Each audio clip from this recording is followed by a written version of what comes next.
left side of the shop, Sarah just dropped some color. And here, Ben is going to gather some clear glass. So if you missed this part before, the glass in here is 2100 degrees Fahrenheit.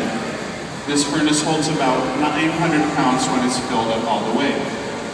At 2100 degrees, it's about the consistency of honey.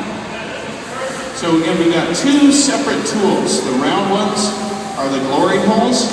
They burn about 2400 degrees Fahrenheit. The glass again is kept in the furnaces, which are normally running at about 2100 degrees or so.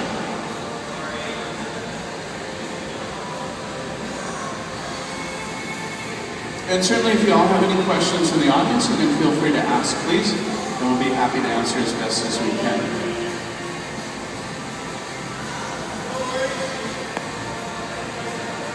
Ben is shaping the glass with this wooden tool. It's called a block. And now he'll switch tools and move on to a folded piece of wet newspaper.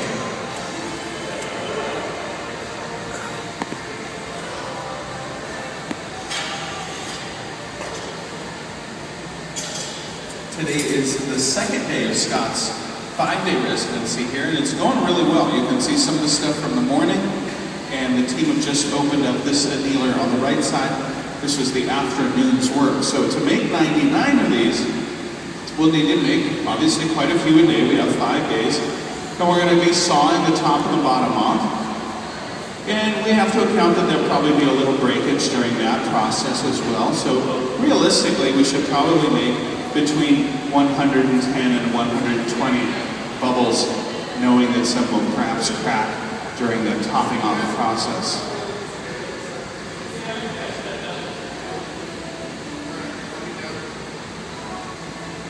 Again, Ben is shaping up with this folded piece of wet newspaper. He's asked Scott to blow a little bit. So this is the glass blowing.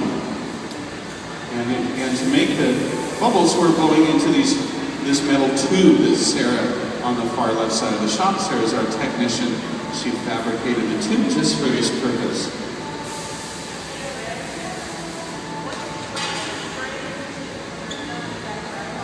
He's spraying graphite bound in a liquid medium, exactly. We're just using that as a resist to make the glass hopefully slide around there a little bit more easily.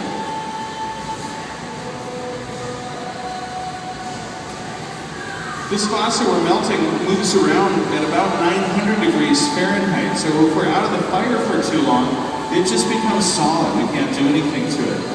And the steel of the mold is a heat sink. It pulls out quite a bit of heat. So that's another way that the bubble's cooling down. The top is just exposed to the air, so it's staying much softer than the glass actually in contact with the steel.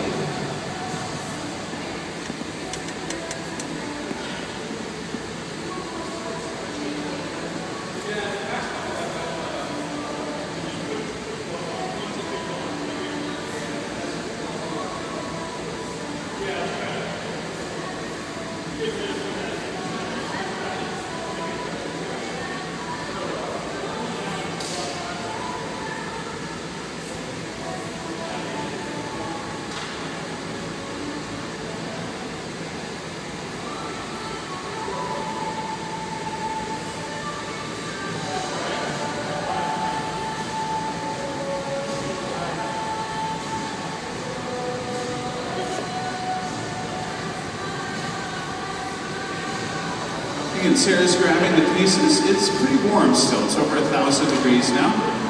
Sarah's grabbing with Kevlar gloves.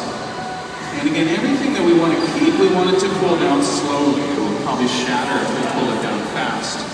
So we're going to load it into a 910 degree oven.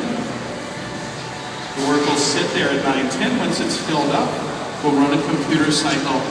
And these will take about 14 hours to cool down. So what we made yesterday in the afternoon is in that oven over there. We've opened the doors, it's still a little warm.